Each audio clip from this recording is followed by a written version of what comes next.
I need to ask you something. There's this unspoken pressure on all of us right now, right? This constant push to be more productive, more efficient. And it leads to a really, really uncomfortable question. Seriously, just take a second and really think about that. With all the pressure to optimize and produce, are you just trying to turn yourself into a better machine? Because look, if the answer is yes, I've got some pretty bad news for you. You are going to lose every single time. I mean, you can't outcalculate a calculator, you can't outprocess a processor. Trying to compete with AI on its own turf, on speed, on pure data crunching efficiency, it's a game that you were fundamentally designed to lose right from the very start. And that's where that feeling comes from, isn't it? That little bit of terror, that knot in your stomach, that you're in a race you just can't win. You're pushing yourself to be a faster writer, a more efficient analyst, a better coder. But you're measuring yourself with a machine's yardstick. You see, the real trap here is our definition of useful. If your entire identity, your whole sense of self-worth, is tied up in being a productive cog in some economic machine, well then yeah, of course, a better machine is just gonna replace you. The whole game is rigged. But what if we've been playing the wrong game this whole time? Believe it or not, the answer doesn't come from some tech guru in Silicon Valley. It actually comes from a Chinese philosopher who lived about 2,300 years ago. His name was Zhuangzi, and he never saw a single computer, but he absolutely saw the danger of trying to become a tool. And his strategy for survival, it's completely radical. He said, to truly survive, you have to embrace being useless. Now, to really get what he means, we need to dive into the simple little story he told. It's the parable of the sacred oak tree, and honestly, it might just change the way you see everything. Okay, so there's this master carpenter, right? He's traveling with his apprentice, and they come across this absolutely gigantic oak tree next to a village shrine. We're talking colossal, a landmark. There are crowds of people just staring at it in awe. But the master carpenter, he just walks right past it, doesn't even give it a second look. His apprentice just can't believe it. He runs up to his master and he's totally bewildered, saying, "Wait, what are you doing? That is the most incredible piece of wood I have ever seen in my life. Why did you just ignore it?" He sees all this potential, right? This immense value just sitting there.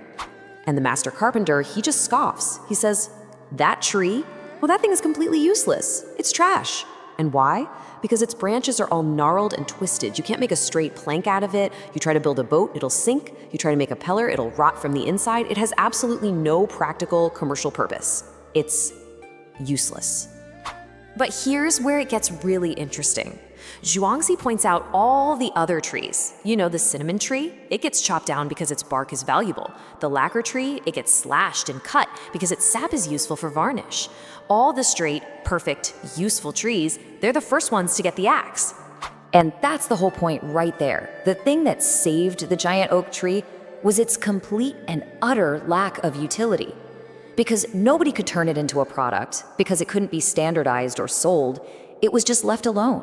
It got to live for so long that it actually became sacred.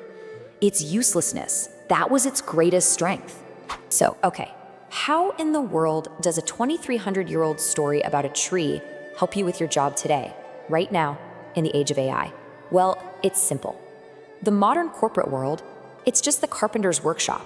It wants you to be a plank, a straight, predictable, standardized plank, something easy to measure, easy to manage, and, you guessed it, easy to replace. It's actively training you to think and act like an algorithm. And now, the ultimate carpenter has shown up, AI. It's a tool that is perfectly designed to harvest every single thing that is standardized, logical, and predictable.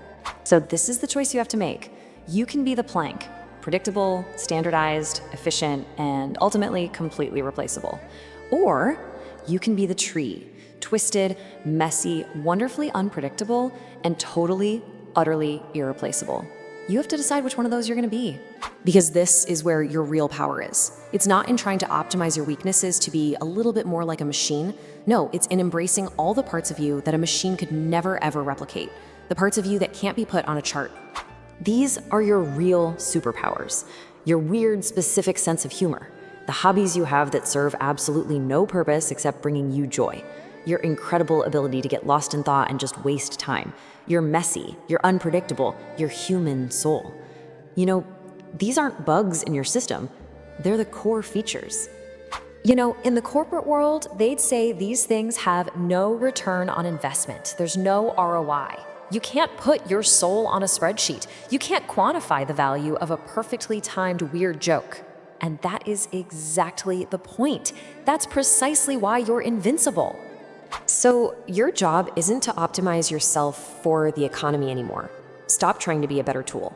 Your new job, your most important job, is to fiercely protect and nurture all the useless parts of yourself, because that is the only part of you that is actually truly alive.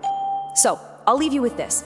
Are you exhausted because you're trying so hard to be a useful tool? Or are you brave enough to be useless and finally be free?